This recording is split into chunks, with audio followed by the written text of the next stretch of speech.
The following is part of a national PBS series called Sinking Cities, produced in conjunction with Peril and Promise, a WNET New York initiative telling stories of climate change around the world. So we're here with Maida Owens, director of the Louisiana Folklife Program at her home in Baton Rouge. Thanks for having us. Thank you. I'm glad you could come. You've worked in Louisiana as a cultural anthropologist for many years. What first got you interested in Louisiana folkways, and what are folkways anyway? I grew up here. I grew up right here in this neighborhood in Baton Rouge, and I was just always enthralled with Louisiana. So at LSU, I took all the Louisiana-related courses and fell in love with anthropology very early. When I ended up getting the job for state folklorist, which is, with the Louisiana Folklife Program, this was a natural fit for me. We actually tend to use the term folklife in the program, and that refers to all those living traditions that are passed on informally within a group.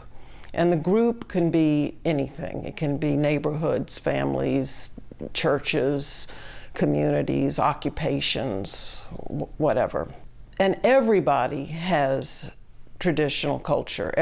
It's like you can't be human and not have culture. Well, you can't be, a person and not have traditions. So everyone participates in this. With the program, we tend to focus on those traditions that stand out, not necessarily only the endangered ones, but also those that have the most meaning for communities. And that's really why folklife or folkways is important, because it tells us about ourselves. It ends up revealing our values, what it means to be part of a community. What are some examples of those traditions? Well, the most common one is gumbo. And gumbo has deep symbolic meaning. It's not just a tourist promotion thing. The people feel very strongly about all the different gumbos. It's not like there's one gumbo, and people are very passionate about it. But gumbo is probably one of those traditions that's a good example that's not going anywhere. Although just recently, a Houma Indian, Janie Luster, said, yes, but Indian gumbo is endangered, and so the particular type of gumbo that her family makes is not, she felt very strongly. So talk a little bit more about that term, endangered. How are some of these coastal traditions under threat?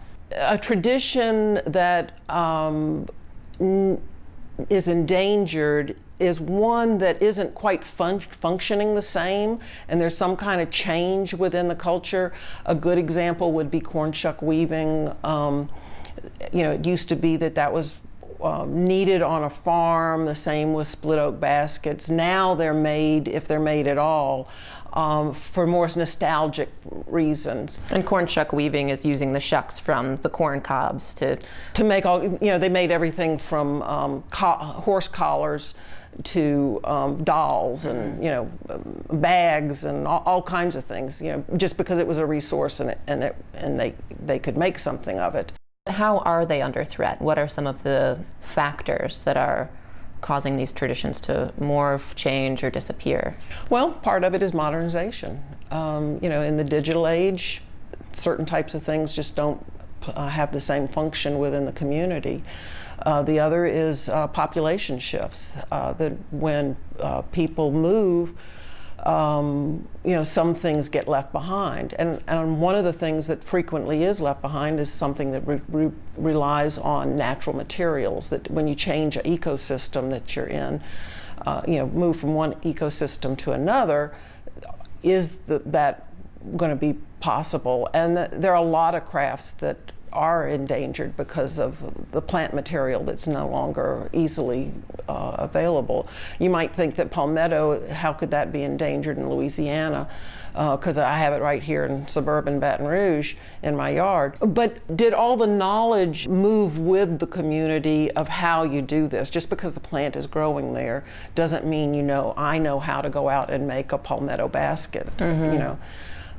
So it's all that traditional environmental, ecological knowledge that is in the communities, if it doesn't move with the people, then the tradition may not continue. And of course, the subtext here is that people are naturally migrating away from the coast with every big storm and, due to the threats of sea level rise and coastal erosion.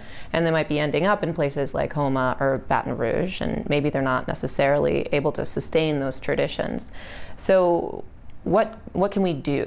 How are you working to preserve these traditions? Well, we've started what we call the Bayou Culture Collaborative, and that's looking at helping the coastal communities pass on traditions. The first step is to even realize that you need to think about this. So this spring we had a series of workshops to teach people how to document their own traditions, whether that's family, community, or wherever.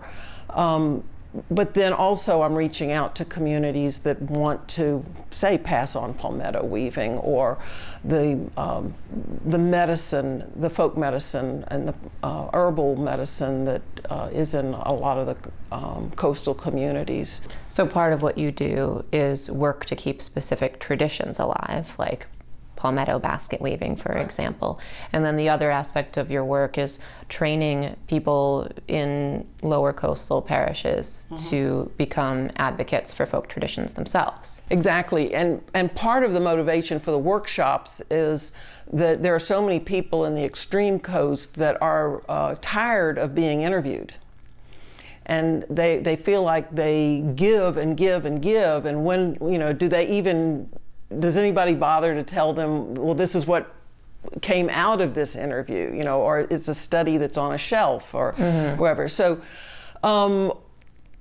we came up with this idea of doing the workshops as it's directly giving back to the communities. It's not taking from the communities. So we're using the resources that we have to help the community from within it instead of extracting.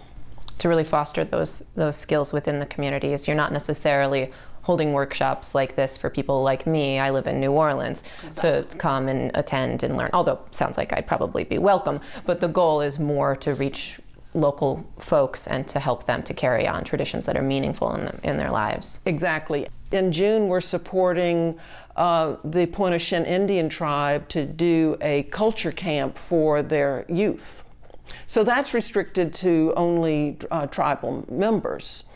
And then there are others that are more for this neighborhood. So it's meeting the communities where they are and not trying to impose on them rules. I'm not going in and saying palmetto is important to you, you have to do a palmetto workshop. I'm trying to what is important for you to pass on? Is it the plant lore and that goes with this ecosystem? And right now you're focused on Terrebonne and Lafourche parishes, but you hope to expand the program in the future. What might that look like? Well, I'm going to be reaching out to people in the various other parishes and network. It's very labor intensive, actually. It's a lot of talking and meeting with people, inviting people, helping them understand, different community groups are in a position to take this and run, and others are like, I can't keep up with what I have to do today, so I have to respect that. So I'm going to be extending these invitations and welcoming people to contact me also if there's something that they want to do. But again, you hit on something that's very important. This is not just to pass on the knowledge to anybody. What that looks like is different for each tradition, but it's important for it to be passed on to appropriate tradition bearers so that they can pass it on within the community, within the group. So it has to be sort of a targeted approach and hyper-local, informed by research. On the other hand, we had one, horsehair rope making is one of the most endangered traditions we have in the state. And one of the apprenticeships was from a woman in the Lake Charles area to work with somebody in Livingston.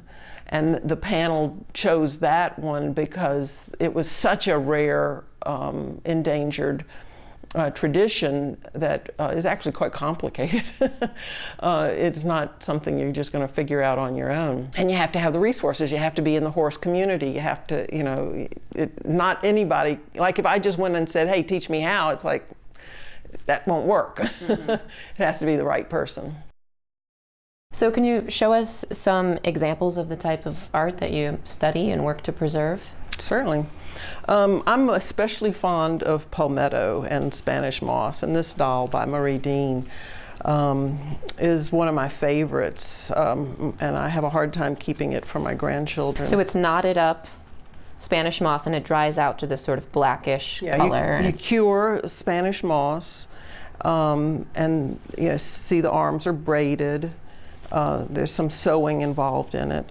And then the palmetto, this is a plait that they do, and then they coil. So this is a form of coil weaving, basketry. Mm-hmm. You can see it on here, you can see, and then they stitch it, the plaits together in the coil method. Like where might you see dolls like this? This is Houma Indian. This is typical of the Houma Indian dolls. But actually, all three of these dolls are Houma Indians. This is also by Marie Dean, and this one is a completely different method where she has cloth on her, and this is made by Marie Verrett, Janie Luster's mother. A lot more ornate, more detail. Yeah, well, with more of a detailed with the face. cloth. Mm-hmm. Yeah, this is another one of the Houma Indian crafts. Mm-hmm. These are garfish scales. Amazing. Is this a tradition? Again, traditions evolve and change. This probably wouldn't go back 100 years, but it's showing the resourcefulness. And then I just love the color, the use of color. They dye the scales and then match them so that to get the designs that they want. Major funding for Sinking Cities, Peril and Promise was provided by Dr. P. Roy Vagelos and Diana T. Vagelos, with additional funding from Sue and Edgar Wachenheim III and the Marc Haas Foundation. Additional funding for Peril and Promise is provided by Lise Strickler and Marc Gallogly. Sinking Cities was also supported by the Arthur Vining Davis Foundations and viewers like you.